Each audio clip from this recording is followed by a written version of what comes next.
ឲ្យកិច្ចទៅតាមលោកនឹងដរាបលោកសួរនឹងខាងពីដាបោះបង់ចោលហើយក៏ពពុះជាសាមណេរនឹងតាមសេចក្តីសុខដល់ពេលពោះហើយនឹងទៅបិណ្ឌបាតបានសពដោយផលកម្មការដែលការជាប្រតិកុមារនឹងបានមានបានប្របាជ័យកំពុងលោកឯងថ្ងៃមួយនឹងព្រះអនន្តបាននាំទៅក្បែរកំពង់ព្រះសម្មាសម្ពុទ្ធលោកបានជ្រាបនៅកម្មពីហើយក៏ប្រាប់ឲ្យដងទឹកនោះប្រគេនភិក្ខុសង្ឃឆាន់ស្រងរាល់តែថ្ងៃនេះពួកភិក្ខុមានសេចក្តីអាណិតក៏ឲ្យបាយចំណីតាំងពីពេលនោះមកដល់អាយុ20ឆ្នាំនេះព្រះអនន្តបានឲ្យឧបសម្បទានេះជាភិក្ខុបញ្ចូលប៉ុន្មាននេះក៏បានសម្រេចអរហន្តផលជាព្រះអរហន្តមួយនៅក្នុងលោក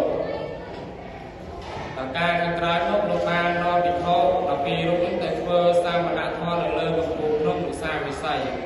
អាយបិតាគ្រួសាររបស់លោកនោះក៏អស់អាយុទៅនេះទៅកើតជាប្រែតអត់មាននៅចន្លោះក្នុងនោះមានមន់ពិនពុតវិចោការបំបៅពេញខ្លួនមានសេចក្តីស្រែកជាពីខ្លាំងផឹកទឹកស៊ីបាយមិនកើតដោយអំណាចនៃទោសបានណាទៅបានទោសកំណាញ់តែខ្លួនមិនដែលធ្វើបន់ធ្វើទៀតពួកប្រែនឹងដឹងថាហេតុអីការពិខុនៅលើកំពូលភ្នំវិសាវិស័យនោះត្រូវជាកូនជាអូនជាបងរបស់ខ្លួនពីជាតិមុនដល់វេលាលោកចុះនិមន្តបិណ្ឌបាតនឹងក៏ឈរបង្ហាញខ្លួនដល់លោកប៉ុន្តែដល់ផលកម្មការដែលបណ្ដេញលោកមិនឲ្យលោកនៅជាមួយការដែលលោកនៅជាកុមារនឹងក៏បណ្ដាបបាក់មិនឲ្យលោកឃើញឬនឹងកាត់ដល់ឡើយថ្ងៃមួយនឹងប្រែជាបងដែលជុំសោកអបបិតានឹងការដែលបិតាបណ្ដេញលោកនឹងត្រូវបានជួបនឹងលោកហើយក៏ជុំរៀបរាប់ប្រាប់ថាបិតាគ្រួសារទាំងអស់នេះស្លាប់ទៅកើតតែប្រែអត់គ្មានវេទនាណាស់មានមាត់ពិនពុតវិជុលដល់លោកលឺដូច្នោះហើយលោកមានសេចក្តីអាណិតអាសូរប៉ុនពេកទៅលោកធ្វើទានចំពោះសង្ឃអត់ទេទៅដល់បិតា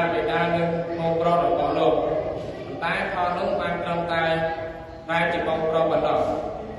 ដល់ពេលខាងក្រៅមកទៅនឹងទើបសម្ដែងដល់ប្រែជាបិតានឹងប្រែជាញាតិដទៃទៀតដោយអំណាចដែលទានដែលហេរេកៈភិក្ខុជាព្រះអរហន្តនឹងក៏គេឲ្យហេរេកៈភិក្ខុនិងភិក្ខុ12អង្គនឹងបាននាំគ្នាទៅក្រាបទូលព្រះដ៏មានពភាកអំពីរឿងប្រែដែរ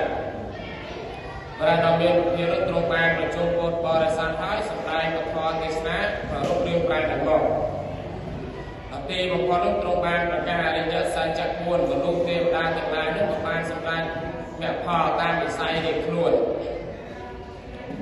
រឿងនេះគេចង់បញ្ជាក់ឲ្យយើងដឹងថាបុគ្គលដែលធ្វើបុណ្យធ្វើទានដើម្បីផលប្រយោជន៍ដល់ញាតិទាំងឡាយនោះគឺមិនប្រាសចាកអង្គណាមួយបានឡើយតើតែយើងធ្វើទានប្រកបដោយអង្គ3មួយការរក្សាសិលមួយការឲ្យទាន2ការរក្សាសិល3ការចម្រើនមេត្តាភាវនាធម៌ទើបសម្ដែងដល់ពពុះញាតិបានហើយនេះហើយពពុះជាញាតិនេះក៏បីបំពេញកុសលឲ្យបានជាញឹកញាប់នៅជារឿយសតតែជាការចម្រើនកុសលជានិច្ច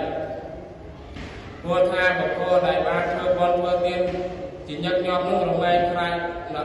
រអានៅអំពើបាបទាំងឡាយការសន្សំបុណ្យនឹងរមែងនាំមកនៅសេចក្តីសុខដល់ខ្លួនដោយពុទ្ធភាសិតមួយលោកបានពោលថាសុខោបញ្ញសៈវិជ្ជយោ